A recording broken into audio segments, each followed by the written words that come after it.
ዛሬ የምንመረምረው አንድ በጣም አስገራሚ ሐሳብ ነው። ሁላችንም በብሉይ ኪዳን ውስጥ ስላሉት ሕግጋትና ሥርዓቶች እናውቃለን። አዎ፣ የእንስሳት መሥዋዕት፣ ውስብስብ በዓላት። በትክክል ምን መብላት ይቻላል አይቻልም የሚሉ ሕጎች።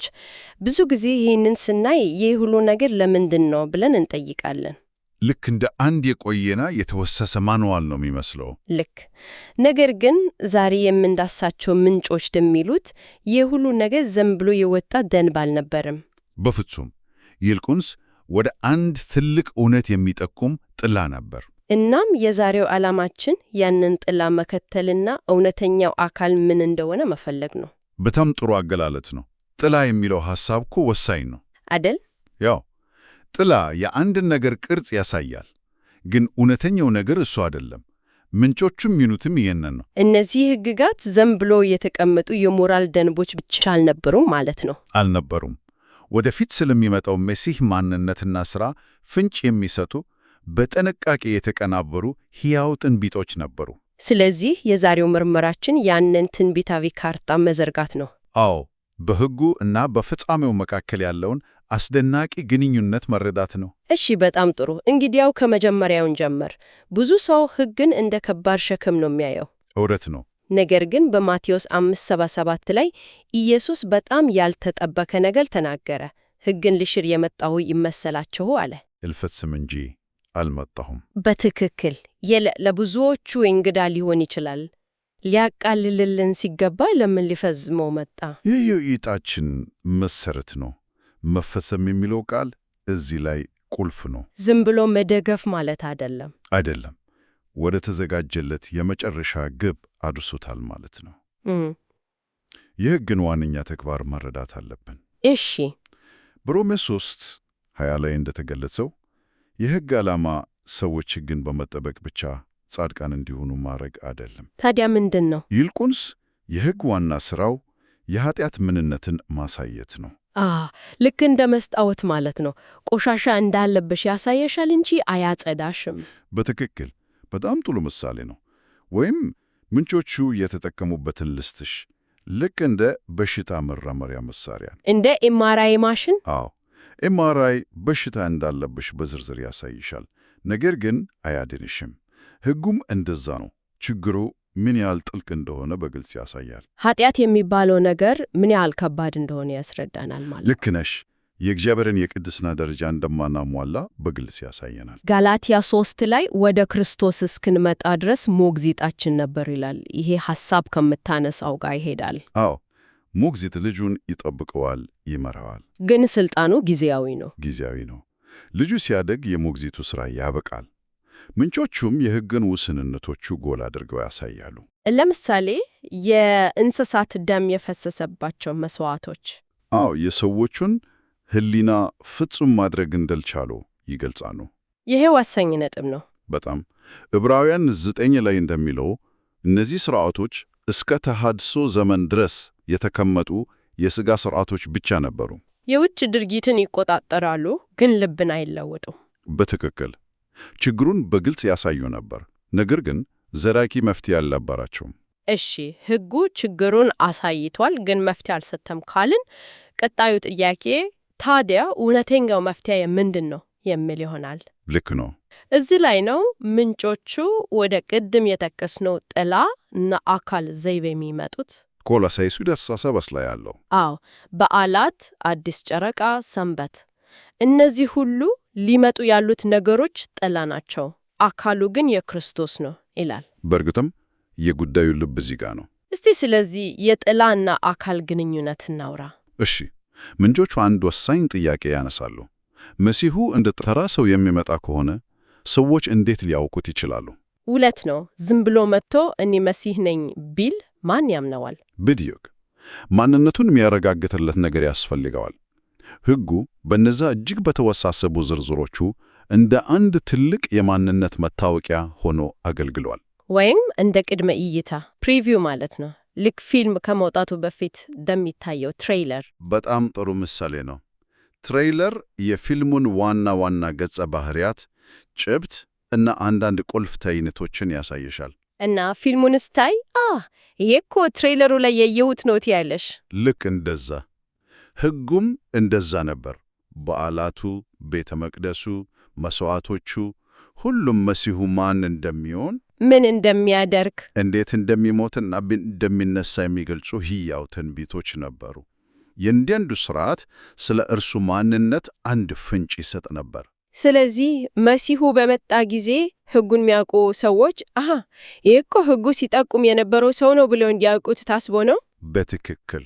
ለምሳሌ በዘጸአት 12 ላይ የተጠቀሰው የፋሲካ በግ ይሄ በጣም ግልጽ ምሳሌ ነው። አዎ፣ እስራኤላውያን ከግብፅ ከመውጣታቸው በፊት የሆነው። እያንዳንዱ ቤተሰብ ነውር የሌለበት ወንድ የሆነ በግ እንዲያርድና ደሙን በበራቸው ጉበን ላይ እንዲቀባ ታዝዞ ነበር። ያ ደም የሞት መልአክ ወደ ቤታቸው እንዳይገባ ምልክት ነበር። ምንጮቹ ይህንን በቀጥታ ከመሲሁ መስዋዕትነት ጋር ነው የሚያገናኙት። በጉ ነውር እንደሌለበት ሁሉ መሲሁም ኃጢአት የሌለበት ነበር። የበጉ ደም ከሞት እንዳዳነ ሁሉ የመሲሁ ደምም ከዘላለም ሞት ያድናል ይላሉ። ጥላው በጉ ሲሆን አካሉ መሲሁ ነው። ይህንን ስናይ ሕጉ የዘፈቀደ ደንቦች ስብስብ ሳይሆን እጅግ በጥንቃቄ የተዘጋጀ ትንቢታዊ ምስል መሆኑን እንረዳለን። ልክ ነሽ። እንግዲህ ወደ መስዋዕቶቹ እምጣ። የመስዋዕት ሥርዓት ሲባል መሠረታዊ የሆነ አንድ ሐሳብ አለ፣ አንዱ ለሌላው የሚለው ሰብስቲቱሽናሪ አቶንመንት የምንለው። አዎ፣ አንድ ንጹሕ እንስሳ የኃጢአተኛውን ሰው ቦታ ይዞ ቅጣቱን ይቀበላል። የሐሳቡ መሠረት ነው። ኃጢአት ዋጋ እንደሚያስከፍልና ያ ዋጋ በተተኪ ሊከፈል እንደሚችል ያስተምራል። ግን ምንጮቹ እዚህ ላይ በጣም ጥልቅ የሆነ ነጥብ ያነሷሉ። አዎ፣ ብዙ ጊዜ የማናስበውን ነጥብ። የሕጉን ዋጋ የሚወስነው ሕጉ ሲጣስ የሚከፈለው ዋጋ ነው ይላሉ። ቆይ፣ ይህንን ትንሽ ፈታ አድርጎ የሕጉ ዋጋ የሚወስነው በሚከፈለው ዋጋ ነው ስትል ምን ማለት ነው? እሺ፣ ምንጮቹ እንዲህ ነው የሚያስቀምጡት። ለሕግ መጣስ የሚከፈለው ዋጋ አንድ መልአክ ቢሆን ኖሮ የሕጉ ዋጋ ከአንድ መልአክ ጋር እኩል ይሆን ነበር። ልክ። የሚከፈለው ዋጋ እንስሳ ቢሆን ኖሮ የሕጉ ዋጋም እንደዚያው ዝቅ ይል ነበር። እሺ። ነገር ግን ምንጮቹ እንደሚሉት እግዚአብሔር ሕግን ለመተላለፍ ያስቀመጠው ዋጋ ራሱ ነበር። ዋው! ይህ እኮ አስተሳሰቡን በሙሉ ይገለበጠዋል አይደል? ይሄ ማለት እኮ ሕጉን የሰጠው አካል ራሱ የሕጉን መጣስ ዋጋ ለመክፈል ራሱን አዘጋጀ ማለት ነው። በትክክል። ሕጉ ቀላል ነገር እንዳልሆነና ዋጋው ከራሱ ከእግዚአብሔር ጋር እኩል መሆኑን እያሳየ ነው። በጣም የሚገርም ሐሳብ ነው። ይህንን በአእምሯችን ይዘን ወደ 5ቱ ዋና ዋና የመሥዋዕት አይነቶች እንለፍ። እያንዳንዳቸው የመሲሁን ሥራ ከተለየ አቅጣጫ የሚያሳዩ ጥላዎች ናቸው። መልካም። እስቲ በመጀመሪያውን ጀምር። የሚቃጠል መሥዋዕት። ይሄ ሙሉ በሙሉ ተቃጥሎ ለእግዚአብሔር ይቀርብ ነበር። አዎ፣ ይሄ ሙሉ በሙሉ መሰጠትና መታዘዝን ያመለክታል። ምንጮቹ ይህንን ከኤፌሶን 5:2 ጋር ያገናኙታል። ክርስቶስ እንደወደዳችሁ ለእግዚአብሔርም መልካም መዓዛ ያለው መባና መሥዋዕት አድርጎ ራሱን አሳልፎ እንደሰጠ ከሚለው ጋር ልክ መሲሁ ሕይወቱን ሙሉ በሙሉ ለእግዚአብሔር ፈቃድ አሳልፎ የሰጠ ጣፋጭ መዓዛ እንደነበረ ያሳያል። ሁለተኛው ደግሞ የኃጢአት መሥዋዕት ነው። እዚህ ላይ አንድ አስገራሚ ዝርዝር አለ። አዎ፣ ዝርዝሮቹ ወሳኝ ናቸው። በሕጉ መሠረት ለካህኑ ወይም ለመላው ሕዝብ የሚቀርበው የኃጢአት መሥዋዕት እንስሳ ሥጋ ከሰፈር ውጭ እንዲቃጠል ይታዘዝ ነበር። አዎ፣ ርኩስ ስለሆነ ከሰፈር መውጣት ነበረበት። ስለዚህ እንስሳው ከሰፈር ውጭ መቃጠሉ ዝም ብሎ የንጽሕና ሥርዓት አልነበረም ማለት ነው? አልነበረም። ቦታው ራሱ ትንቢታዊ ትርጉም ነበረው። ይህንን ከዚህ በፊት አስተውየው አላቁም ነበር። ምንጮቹ ይህንን ከዕብራውያን 13፣ 11፣ 12 ጋር በቀጥታ ያገናኙታል። ጥቅሱ ምን ይላል? ኢየሱስ ደግሞ በገዛ ደሙ ሕዝቡን ሊቀድስ ከበር ውጭ መከራን ተቀበለ። ዋው! ትላው ከሰፈር ውጭ የተቃጠለው እንስሳ ሲሆን አካሉ ከኢየሩሳሌም ከተማ በር ውጭ የተሰቀለው ኢየሱስ ነው። ተመሳሳይነቱ አስገራሚ ነው በጣም። ከኃጢአት መሥዋዕት ጋር ተያይዞ የስርየት ቀን ወይም ዴይ ኦፍ አቶንመንት ሥርዓት አለ። አዎ፣ በዓመት አንዴ ሊቀ ካህኑ ወደ ቅድስተ ቅዱሳን የሚገባበት።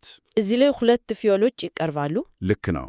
አንደኛው ፍየል ደሙ ወደ ቅድስተ ቅዱሳን ይገባል። ይህም የክርስቶስን ስርየት ይወክላል። ሁለተኛውስ?